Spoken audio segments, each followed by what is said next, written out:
আপু, আপনি আর আপনার হাসবেন্ড তো ফর্সাই আছেন, সুন্দর আপনারা। তাহলে আপনাদের বাচ্চাটা তো কালো হলো কিভাবে? হ্যাঁ, এরকম হাজারো কমেন্ট থাকে। নাদিম এবং সোয়া আপুর রিসেন্ট ভিডিওগুলোতে দেখবেন আপনারা, এরকম অনেক কমেন্ট আসে। এরকম কমেন্ট নিয়ে সোয়া আপু নিজের তার পেজে একটা ভিডিও পোস্ট করে বলেছেন, আপনারা যা ভাবছেন আসলে তা না। আমার বাচ্চা কালো না, বাচ্চা জন্ডিস হয়েছিল। আমার বাচ্চা তার জন্য তাকে দুইবার মানে ফটোথেরাপি দেওয়া হয়েছে। তো এজন্য তার স্কিনটা পুড়ে গিয়েছে। এই কালারটা আস্তে, আস্তে চেঞ্জ হবে। বাট আমার প্রশ্ন, আমার মনে হয়েছে মানুষকে এক্সপ্লেন করার কিছু নাই। সে আপনার বাচ্চা। বাচ্চা যদি কালো হয় তাহলে আপনার মানুষ করতেই হবে। যদিও ফর্সা হয় তাহলে আপনারই মানুষ করতে হবে। সন্তান কালো না ফর্সা এটা মা-বাবার কাছে কখনোই ম্যাটার করে না। একটা সন্তান মানে সে কলিজার টুকরা।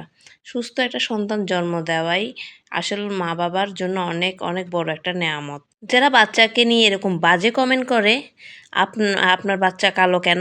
এরা মনে হয় কালো বাচ্চা রাস্তার মধ্যে ফেলে দিয়ে আসে। ওই ২ দিন পর, পর দেখা যায় না পলির ভিতরে ডাস্টবিনে রাস্তার বস্তার মধ্যে দেখা যায়। আমার মনে হয় এবার এই কাজগুলা করে ওরাই। না হলে কোনো সুস্থ স্বাভাবিক মানুষ বাচ্চা কালো হয়েছে বা কি হয়েছে এটা নিয়ে কখনোই প্রশ্ন করতে পারে না। এত সুন্দর একটা হ্যাপি একটা ফ্যামিলি কত সুন্দর, সুন্দর ভিডিও পোস্ট করে সেগুলো তো দেখেন।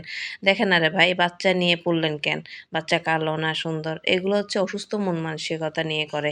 সুখী দাম্পত্য জীবন আছে তো এখন বাচ্চা কালো না সুন্দর এটা বলে ওদের মন মানসিকতা নষ্ট করে দেয়। কিন্তু একটা বাবা-মায়ের কাছে সন্তান কালো, সুন্দর, আতুর, লুলা, কানা, বয়রা তার সন্তান সবগুলাই একই রকম। তার কাছে তার সন্তান হচ্ছে হীরার টুকরা, গোল্ডেন বললেই চলে। যারা এই ধরনের বাজে কমেন্ট করে আমার মনে হয় তাদের বাচ্চা কালো হলে তারা মনে হয় রাস্তাঘাটে ফেলে দিয়ে আসবে।